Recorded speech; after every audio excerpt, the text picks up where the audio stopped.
ఏదేమైనా ఒంటరి బతుకంటే కష్టమేనమ్మా. అదే ఒక తోడుంటే నీ పక్కకి కన్నెత్తి చూసేటోళ్ళా?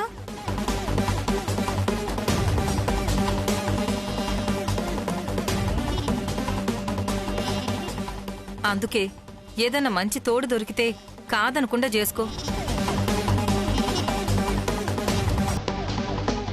ఈ అనాథని ఎవరు చేసుకుంటారంటీ?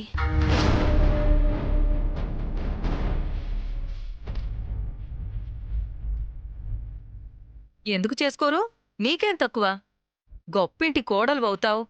నువ్వెళ్ళాక ఆ ఇంటి సమస్యలు తీరుస్తావు అని జ్యోతిష్కుడు చెప్పాడు కదా. జరిగి తీరుతుంది. అందుకే మా విక్రమ్ విషయంలో కూడా కంగారు పడుతున్నాం.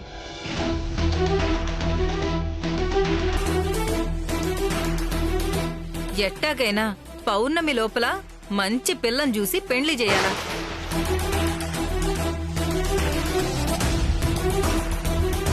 పిన్ని, గుళ్ళో చెప్పాను, పొద్దున ఇంట్లో చెప్పాను, మళ్ళీ ఇప్పుడు కూడా చెప్తున్నాను, నా పెళ్లి ప్రస్తావన తీసుకురావద్దు.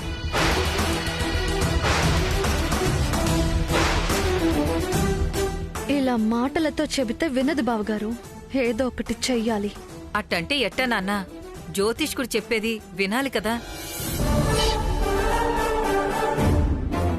అక్క, నువ్వన్నా చెప్పు. నేను ఎవరు చెప్పినా విన్నాం. నా పెళ్లి గురించి మళ్ళీ మాట్లాడొద్దు. అమ్మా, శ్రావణి గారు వచ్చారు.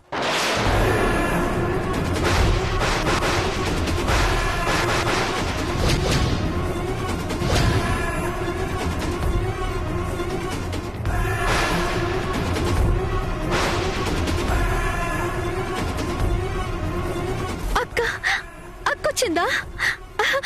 అక్కొచ్చింది.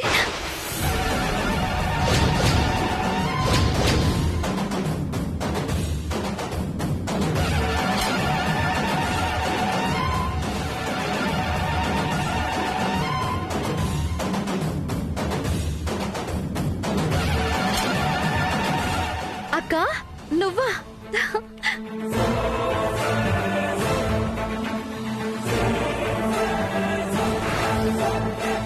రాక్క.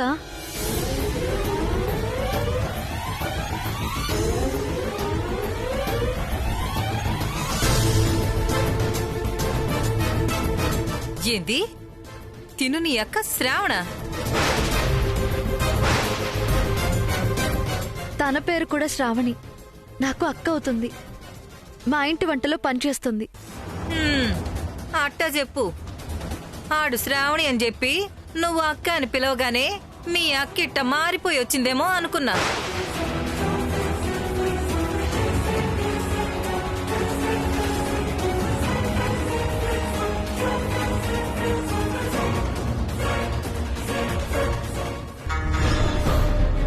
నేనైతే నిజంగా శ్రావణి వచ్చిందేమో అనుకున్నా. కరెక్ట్గా అన్నీ సెట్ అవుతున్న టైంకి వచ్చిందని గుండెలో రాయి పడిపోయింది.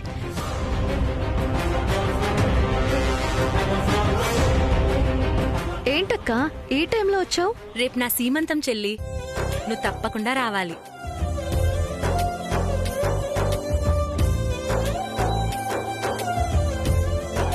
అందుకని ఈ పరిస్థితుల్లో ఈ టైంలో వచ్చావా? నువ్వు లేకుండా నా శ్రీమంతం ఎలా జరుగుతుంది చెల్లి? నా ఇంట్లో దీపం పెట్టి, నా భర్తని దారిలో పెట్టి, నా కాపురం నిలబెట్టావు. ఇప్పుడు నేను సంతోషంగా ఉన్నానంటే అదంతా నీ చలవే.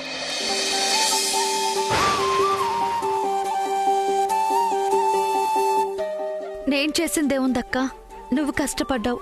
దారి చూపించింది నువ్వే కదా చెల్లి. నువ్వే లేకపోతే ఎక్కడో దిక్కులేని చావు చచ్చుండేవాళ్ళం. అందుకే నా సంతోషంలో నువ్వుండాలని నేనే వచ్చి పిలుస్తున్నాను. తప్పకుండా రావాలి. తప్పకుండా వస్తాను. మీరు కూడా తప్పకుండా రండి. మీరు కూడా రావాలమ్మా. నాకొద్దులే. అమ్మా, ధరణిని పంపించండి అమ్మా. మీ కోడలు నా ఇంట్లో అడుగు పెడితే ఆ వెలుగే వేరు. తప్పకుండా పంపిస్తానమ్మా. సరే ఉంటానమ్మా. ఉంటాను చెల్లి. మంచిదక్క. అవును, ఎలా వచ్చావు? ఆయన వచ్చారు, బయటే ఉన్నారు. ఓ, వెళ్ళొస్తాను. అలాగే అక్క.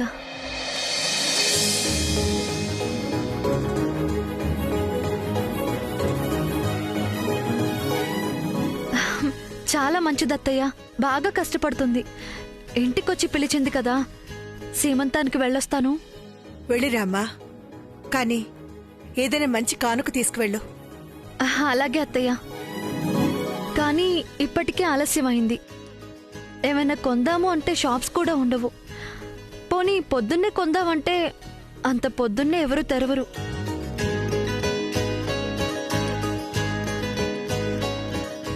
ఎందుకక్క అంత ఆలోచిస్తున్నావు? నీ దగ్గర ఏదైనా కొత్త చీర పాత నగ్గు ఉంటే ఇచ్చేయి.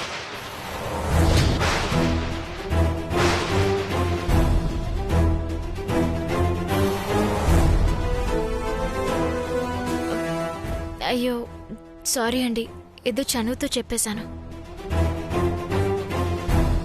అయ్యో, అందులో తప్పే ఉందమ్మా. నువ్వు కూడా ఈ ఇంటి మనిషివే. పొద్దున్నే సీమంతానికి ధరణితో పాటు నువ్వు కూడా వెళ్ళు. నేనా? నేనెందుకు ఆంటీ? వెళ్ళమ్మా, తప్పే ఉంది.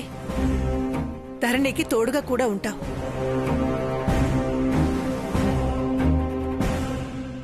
అమ్మా ధరణి, పల్లవి చెప్పిన ఆలోచన కూడా బాగానే ఉందమ్మా. మన ఇంట్లో చైన్ ఏదైనా తీసుకుని వెళ్ళివు. అలాగే అత్తయ్య.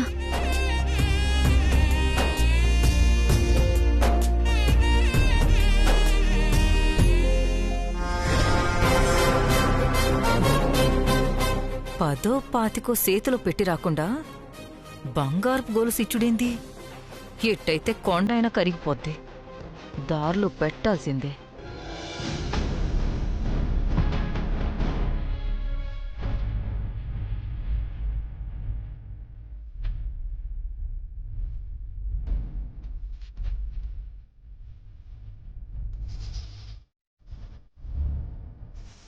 మంచిదానిలా నటించడం కాదు గాని ఇవి మొయ్యేలాక చచ్చిపోతున్నాను.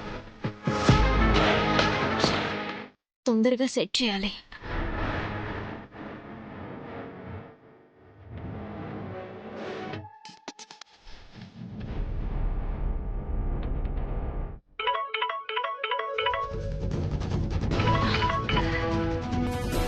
హలో. హలో బేబీ, అంతా ఓకేనా? అంత ఓకే గాని నువ్వెప్పుడు పడితే అప్పుడు ఇలా ఫోన్ చేస్తే మాత్రం ఓకే కాదు. ఏంటి రూబీ, నువ్వు అడగగానే అంత పెద్ద హెల్ప్ చేశాను. ఫోన్ చేస్తే చిరాకు పడతావేంటి బేబీ? ఇప్పుడు ఈ బేబీల బిజినెస్లు పెట్టుకునేంత ఖాళీగా లేను. ఒక పెద్దింట్లో పద్ధతి గల అమ్మాయిగా చాలా జాగ్రత్తగా నటిస్తున్నాను. నువ్వెప్పుడు పడితే అప్పుడు ఫోన్లు చేస్తే నేను దొరికిపోతాను.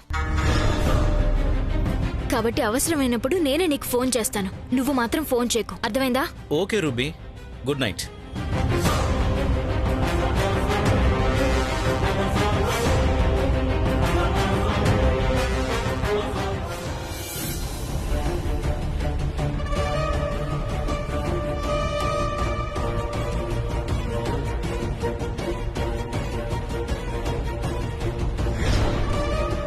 తీసుకోండి. ఏంటది? నాకెవరైనా సాయం చేస్తే గుర్తుగా ఏదో గిఫ్ట్ ఇవ్వడం అలవాటు. సారీ, ఉన్న గుర్తులు జ్ఞాపకాల్ని ఎలా మర్చిపోవాలా అని ప్రయత్నిస్తున్నాను. కొత్తమేం అక్కర్లేదు. అయితే ఖచ్చితంగా మీ దగ్గర ఉండాల్సిందే.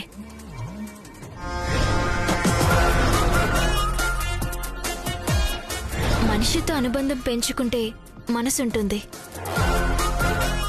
అది ఇష్టం వచ్చినట్టు ప్రవర్తిస్తుంది. మనకి నచ్చొచ్చు, నచ్చకపోవచ్చు. కానీ బొమ్మతో ఏ ప్రాబ్లం లేదు కదండి. ఎక్కడ పెడితే అక్కడ ఉంటుంది, ఎలా పెడితే అలా పడుంటుంది.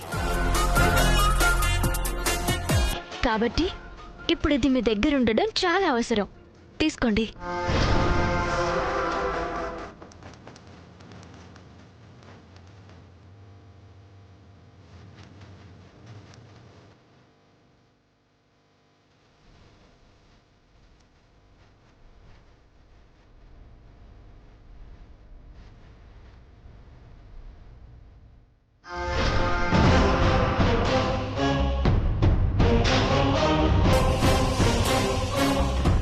ఇంకొంచెం స్పీడ్ పెంచాలి.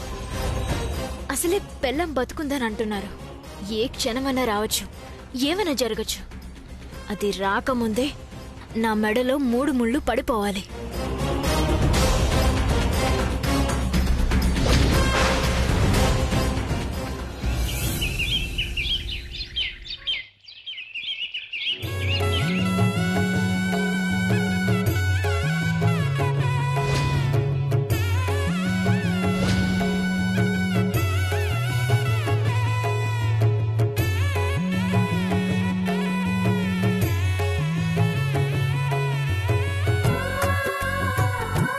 అయ్యో అక్క, నువ్వు లేవకూడదు. కూర్చో కూర్చో.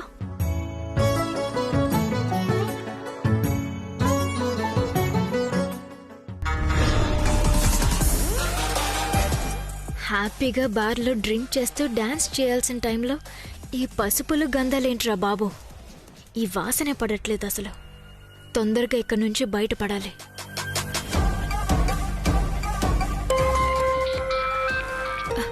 అక్క, ఇప్పుడు వస్తాను, ఫోన్ వస్తుంది. సరే అక్క, ఇదిగో గిఫ్ట్. ఓకే.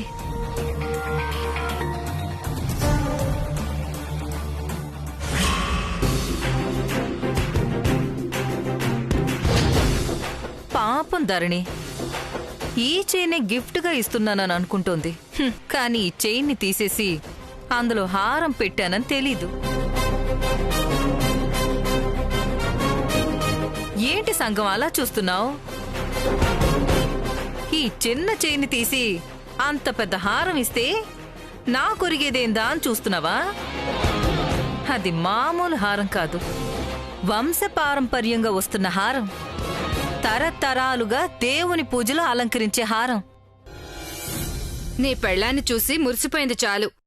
ముందు బొట్టు పెట్టి గాజులే.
రూబీ రూబీ రూబీ అదేంటి ఈ అమ్మాయి పల్లవి కదా రూబీ అని పిలుస్తోంది. ఏ రూబీ నువ్వేంటి ఎక్కడున్నావు? ఏ గట్టిగా పిలవకు, ఇట్రా చెప్తాను. అమ్మా ధరణి, ఆ? అమ్మాయికి బొట్టు పెట్టి గాజులే అమ్మా.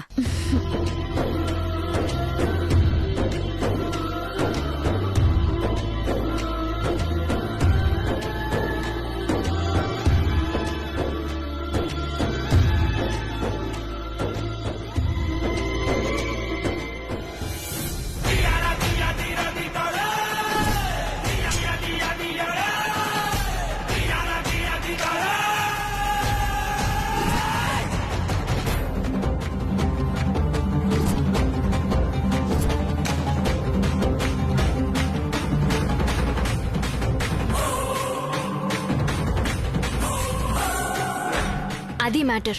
ఇప్పుడు నా పేరు రూబీ కాదు, పల్లవి. ఇక్కడే కాదు, ఎక్కడ నన్ను రూబీ అని పిలవద్దు, అర్థమైందా? సరే రూబీ. ఓ సారీ పల్లవి. సరే, థ్యాంక్ యూ. ఫ్రెండ్ ఫోన్ అక్క, హాస్టల్ నుంచి. అవును, నీ పేరు పల్లవి కదా, ఆ అమ్మాయి రూబీ అని పిలుస్తోందేంటి? రూబీనా? రూబీ కాదక్క, పల్లవి అని పిలిచింది. ఈ గోల్లో నీ కల వినిపించుంటుంది.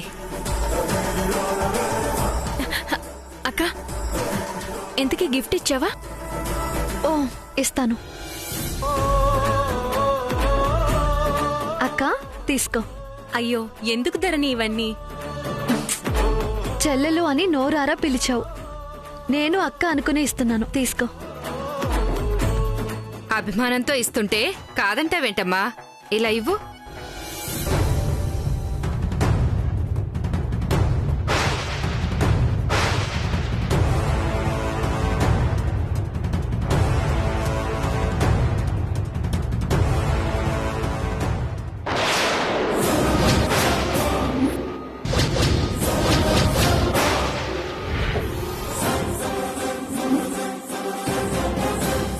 అయ్యో, ఇంత పెద్ద హారమా? బంగారమే కదమ్మా? బంగారమే. లేకపోతే మీలాంటి గొప్పోళ్ళు గిల్టీ పెడతారా ఏంటి? చూసావా శ్రావణి, నువ్వంటే ఎంత అభిమానమో. నీ పుట్టింటోళ్ళకన్నా నీ మెట్టింటోళ్ళకన్నా గొప్ప బహుమతి తెచ్చింది. వావ్ అక్క, మీరు నిజంగా సూపర్. కేవలం పరిచయం ఉన్నందుకే ఇంత విలువైన కానుకిచ్చారంటే యూర్ రియల్లీ గ్రేట్ అక్క. మీ మంచితనం చూస్తుంటే ఎప్పటికప్పుడు ఆశ్చర్యం వేస్తుంది. అసలు ఈ నగెవరు పెట్టారు? ఇలా జరిగిందేంటి?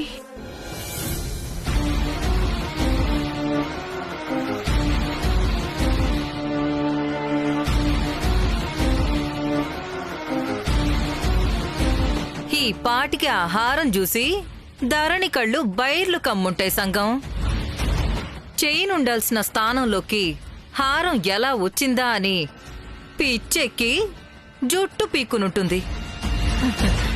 అలా అని కానుకగా ఇచ్చింది తిరిగి వెనక్కి తీసుకోలేదు కదా. ఇదంతా ఎందుకు చేస్తున్నానా అని డౌట్గా ఉంది కదా. చెప్తాను విను. మనం ఒక చోట నిలబడాలి అంటే అక్కడ నిలదొక్కున్న వాణ్ణి పడగొట్టాలి. దేవుడు హారాన్ని కానుగ్గా ఎందుకిచ్చావని అక్క తిడుతోంది. ఇలాంటివి 4 తప్పులు చెయ్యనిస్తే ధరణి చేతిలోంచి పెత్తనం నా చేతిలోకొస్తుంది. ఇక అప్పట్నుంచి నా ఆధిపత్యం మొదలవుతుంది. అనుకున్నది జరుగుతుంది. అయినా ఇదంతా చేస్తున్నది నా కోసం కాదు, నీ కోసమే. చచ్చినోడివి నోరు మూసుకుని చావకుండా నువ్వు బాగా బతకాలి సామ్రాజ్యం అని ఆఖరి కోరిక కోరి మరీ చచ్చావు. ఆ కోరిక తీర్చడానికే ఈ పాటలన్నీ, లేకపోతే నాకెందుకు? నీ చేతుల మీదుగా అమ్మాయికి అలంకరించు. తీసుకో. అసలు ఎక్కడ తప్పు జరిగింది? దేవుడు నగ ఎందుకు కానుకగా ఇచ్చావని అత్తయ్య అడిగితే ఏం సమాధానం చెప్పాలి? పోనీ వెనక్కి తీసుకుందామంటే కానుగ్గా ఇచ్చింది వెనక్కి తీసుకోవడం పద్ధతి కాదు, కావాలని చేసింది కాదు. ఏం జరిగినా భగవంతుడి మీదే భారం వేస్తున్నాను.